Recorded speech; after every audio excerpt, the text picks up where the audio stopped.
Saudi Arabia wants to go even bigger into green hydrogen, and the city of Houston, Texas has 3 hubs vying for that Department of Energy's $7 billion pie.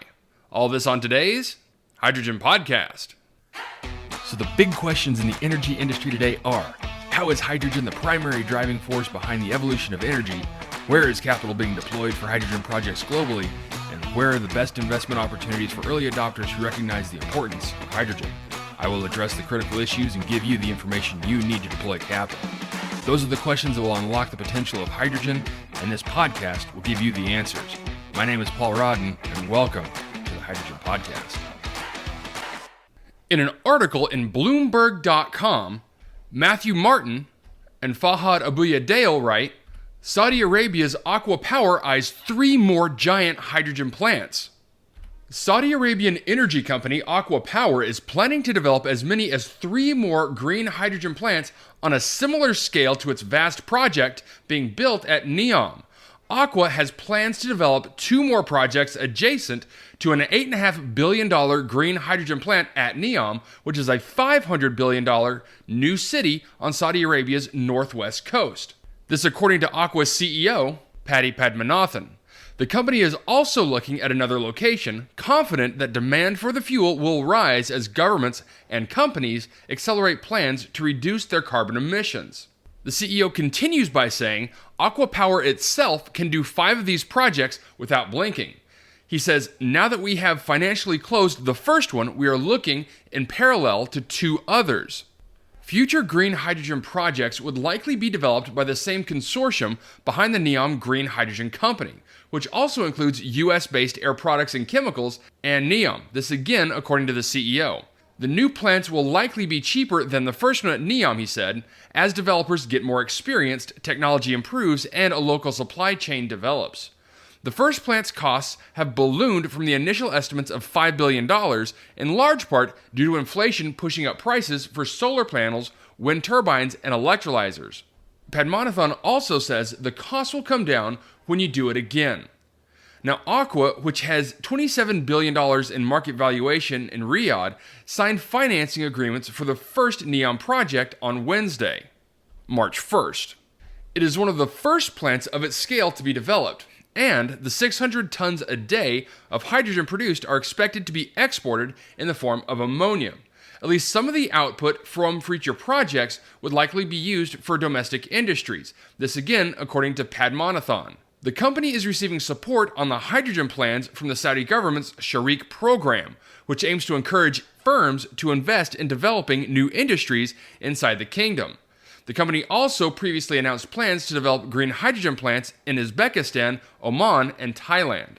Okay, so Aqua Power is saying that there could potentially be 3 new green hydrogen projects in Saudi Arabia, all of them at roughly the same scale as the one to be developed at Neom.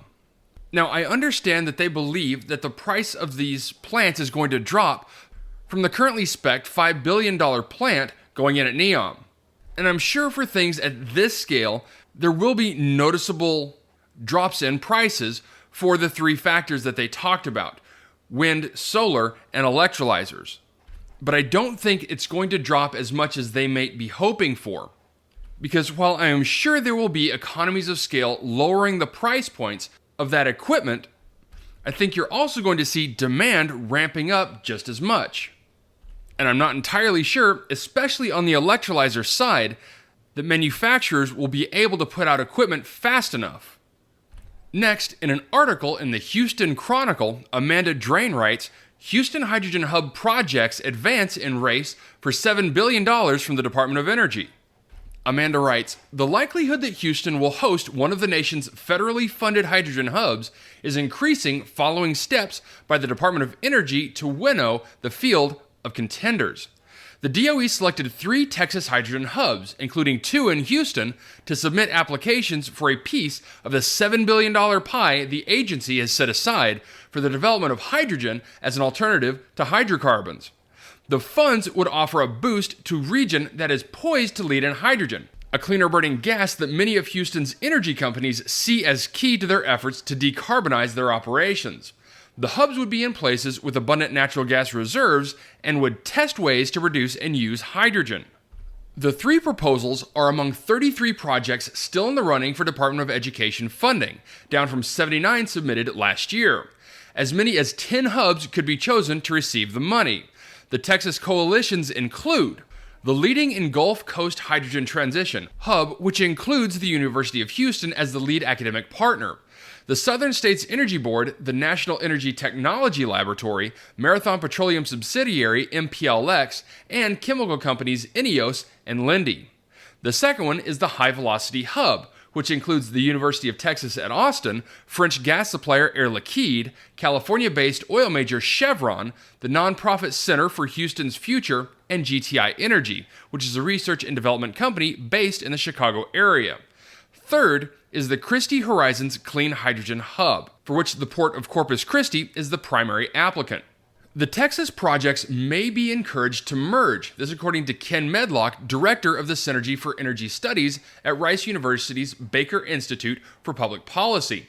A fourth Texas proposal based in the Permian Basin that had received encouragement from the Department of Energy merged last month with the Corpus Christi Hub, reflecting the fluid nature of these proposals. Medlock says that he would guess all 3 of the proposals are going to get some feedback from the DOE saying they all need to get together, but we'll see what happens. The desire of the 2 Houston projects is to be able to receive funds independently and move forward on their own. This according to the Vice President of Energy and Innovation at the University of Houston, Ramanan Krishnamurti. He continues by saying the Houston area really needs that impetus to be able to be a global leader. We need multiple projects to start up simultaneously and grow. The Texas coast sets itself apart from other applicant regions with its existing hydrogen production and infrastructure. The Houston region produces about 1/3 of all hydrogen made in the United States, about 3.5 million metric tons annually, and is home to more than half the country's dedicated hydrogen pipelines. Texas checks off all the boxes, this according to Krishnamurti. It has the abundant natural gas, water, carbon storage space, and renewable energy production. Plus, he said, Houston has an existing industrial base along the ship channel and a ready workforce.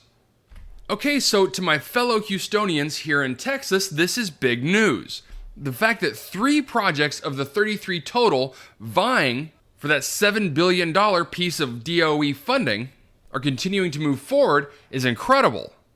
Now, as to the validity of the 3 projects, I've talked about high velocity several times, and we've even interviewed Mike Lewis from the University of Texas at Austin, who heads up the project. They have incredible funding, and their partner base is extremely powerful. So I really can't see that project merging with any of the others, but that may not be the case with the other 2 projects. The Light H2 project from the Southern States Energy Board also has strong collaborators including INEOS, Linde, and MPLX. And I can definitely see that one merging with the Christie Horizons Clean Hydrogen Hub.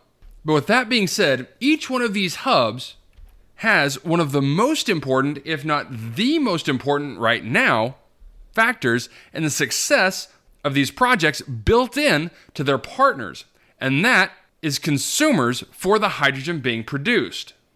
Both the Light H2 and the High Velocity project have partners that can use the hydrogen developed at the hub immediately. And that's going to be critical as off-takers of the hydrogen are still in rather short supply. All right, that's it for me, everyone. If you have a second, I would really appreciate it if you could leave a good review on whatever platform it is that you listen to. Apple Podcasts, Spotify, Google, YouTube, whatever it is. That would be a tremendous help to the show. And as always, if you ever have any feedback, you're welcome to email me directly at info@thehydrogenpodcast.com. And as always, take care, stay safe, I'll talk to you later. Hey, this is Paul. I hope you liked this podcast. If you did and want to hear more, I'd appreciate it if you would either subscribe to this channel on YouTube or connect with your favorite platform through my website at www.thehydrogenpodcast.com. Thanks for listening. I very much appreciate it. Have a great day.